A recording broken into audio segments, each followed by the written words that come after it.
මගේ ජීවිතයේ බොහෝ අසාර්ථකත්වයන් සිදුවිය. සාර්ථක වූ කිසිම අයෙකුට වඩා මා අසාර්ථක වී ඇත.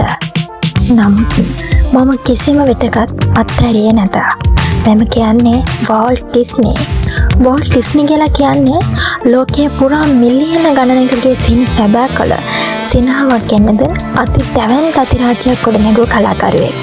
දිවසායකයෙක්. නමුත් ඔහු පවසන්නේ කුමක්ද? ඔහු වැඩිපුරම කළේ අසාර්ථක වීම බවයි. මේ සැබෑ රහස ඇත්තේ කොතැනද? එනම් කිසි විටකත් අත්හැරියේ නැත යන කොටස තුලයි. අද අපි කතා කරන්නේ ඔබේ ජීවිතයේ පවතින බාධක සහ ඒවා ජය ගැනීමට අවශ්‍ය නොසැලෙන අධිෂ්ඨානය ගැනයි. අදත් ඔබ ගොඩක් ආදරයෙන් පිළිගන්නවා මොමන්ට් ඉත්තිලා මගේ YouTube channel එකට. වැටෙන කියලා කියන්නේ නවතින්නක් නෙවෙයි. ඉතින් අපි ආයෙත් එමු ඩිස්නිගේ කතාවට. ඩිස්නිව ඔහුගේ පුවත්පත් රැකියාවෙන් පවා ඉවත් කළා. ඒ ඔහුට පරිකල්පනයක් නොමැති බව පවසමින්. ඔහුගේ පළමු සජීවීකරණ චිත්‍රාකාරය අසාර්ථක වුණා. දන්නවද? ඔහුගේ මුල්ම චරිතයක් වූ ඔස්වල්ඩ් ද ලකි රැබිට්ගේ අයිතිය පවා ඔහුට අහිමි වුණා. අපේ ජීවිතයේදී මේ වගේ අඳුරු මොහොතවල් ඕනෑ තරම් වෙනවා. සමහර විට ඔබ එක් විභාගයකින් අසමත් වෙන්න පුළුවන්. ව්‍යාපාරයක් අසාර්ථක වෙන්න පුළුවන්. එහෙම නැත්නම් ඔබට වැදගත් යයි සිතූ කෙනෙක් ඔබ ප්‍රතික්ෂේප කරන්න පුළුවන්. හැබැයි වැදගත් වෙන්නේ වැටීම නවතින්නක් නොවන බව අවබෝධ කර ගැනීම විතරමයි.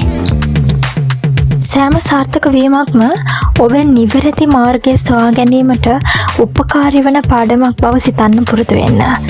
ඩිස්නි ඔහුගේ සිහිනය වෙනුවෙන් දැඩි ලෙස කැප වුණා.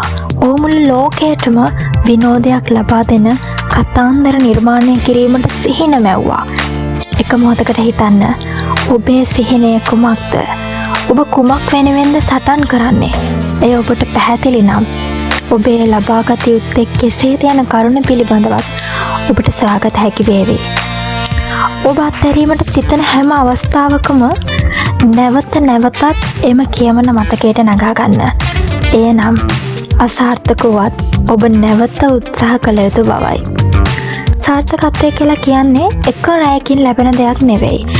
එය කුඩා වගේම ස්ථාවර උත්සාහයන්ගේ එකතුවක්. දිනපතාම ඔයාගේ ඉලක්කය වෙන එක් පියවරක් හෝ ඉදිරියට තබන්න. ඩිස්නි මිකී මවුස් නිර්මාණය කළේ සියලු බලාපොරොත්තු බිඳ වැටී තිබූ අවස්ථාවකයි.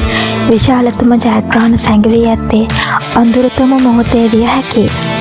අවසානයේදී ඩිස්නි පරිකල්පනයක් නැති පුද්ගලයාගේ සිට සිහින සැබෑ වෙන තැන ලෙස මුළු ලෝකයක් හඳුනන ඩිස්නිලන්තය නිර්මාණය කළා. ඔබටත් ඔබේම ඩිස්නිලන්තයක් නිර්මාණය කිරීමට පුළුවන්. ඔබගේ අසාර්ථකත්වය, ඔබගේ දුර්වලකම ඒ විදියට දකින්න එපා. ඔබගේ ශක්තිය ලෙස භාවිතා කරන්න. ඔබ වැටුණු වාර ගණන, ඔබ ඉගෙනගත් වාර ගණන බව මතක තබා ගන්න. මම කිසි විටකත් අත්හැරියේ නැත. මෙන්න මේ ඩිස්නිගේ ඔවතන ඔබේ ජීවිතයේ නව මන්ත්‍රය බවට පත් කරගන්න. ඔබට සිහින දැකිය හැකි නම් ඔබට එය අනිවාර්යයෙන්ම සැබෑ කළගත හැකියි.